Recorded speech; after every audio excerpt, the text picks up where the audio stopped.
I pledge allegiance to the flag of the United States of America and to the republic for which it stands, one nation under God, indivisible, with liberty and justice for all. Today we're getting back up again, and we're going to get back up fighting. We're going to fight the Corrections Corporation of America, and we're calling all our friends to go with us on November 3rd to the Dallas County Commissioners meeting. Well, gang, I'm back out on the trail. And yesterday I was at the Dallas County Commissioners meeting downtown Dallas.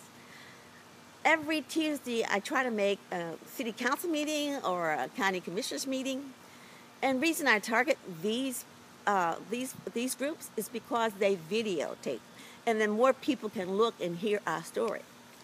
Yesterday at the Dallas County Commissioners group, I was talking about my son, and really the Dallas County Commissioners group is the most important group for me because County Commissioner John Wiley Price has been indicted, and the FBI investigated him. There's going to be a trial starting in January. So I get up there and I talk for 3 minutes, and I talk about my son, and I talk about what the FBI has not done in our case, and I'm going to make a point that the FBI in Dallas has not investigated our case and has told us there was nothing to investigate. So I'm there and I'm talking, and then I hear public comments from other groups as well. And one of the groups yesterday was a group standing there talking about the Corrections Corporation of America. This group is having a lease agreement with the County of Dallas. They will be operating a facility in the County of Dallas. Dallas will allow them to use 10 acres of land. This group was adamant that in the contract for the lease, that Dallas County put something in regards to oversight, something in regards to how they should be operating that facility, how they should be treating the citizens of Dallas, because only the citizens of Dallas will be in that facility. And then a couple of people really caught my ear.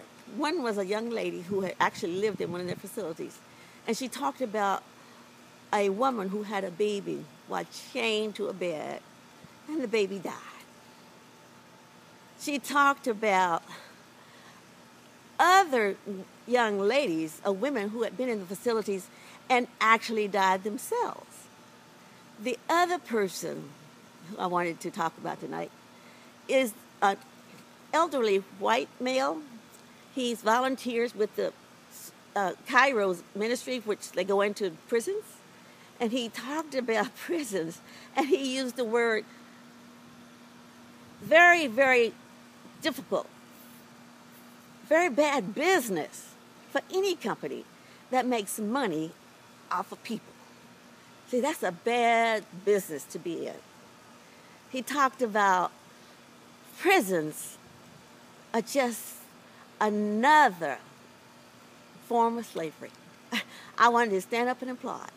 But the reason I'm mentioning these to you guys today is that on November 3rd, which is the voting day, we need everybody that can be there to be at downtown at the Dallas County Commissioners meeting, sitting in that audience applauding people who get up to stand up against the Corrections Corporation of America. Roy's words. When my mom told me about prisons being called plantations and inmates being called slaves, I wasn't surprised, not surprised at all. We all think that. We, the prison inmates, and they, the prison guards. Just a couple of similarities I want to talk about. We all remember the history book picture of a plantation with the white sharecropper riding his horse with his whip and his gun, with black men and women working in the hot sun picking cotton. You know, the slaves.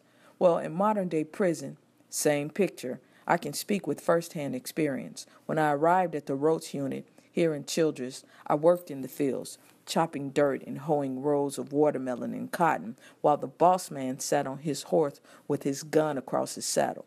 Watermelons and cottons are the jail's crop along with the inmates. The Roach unit watermelons are sent all over the Texas prison system to feed the prisoners. Slaves in chains, inmates in chains. We use the phrase, catch the chain, when any of us are transported. We are chained to another person at our ankles and around our waists. The only time being on the chain is something a prisoner sees as positive is when he or she is on their way home. Any other time, it's extremely stressful and dehumanizing experience. A for-profit prison definitely is like a plantation. Slave owners, assets were slaves, horses, crops, and etc. For-profit prisons, assets are inmates, buildings, and etc.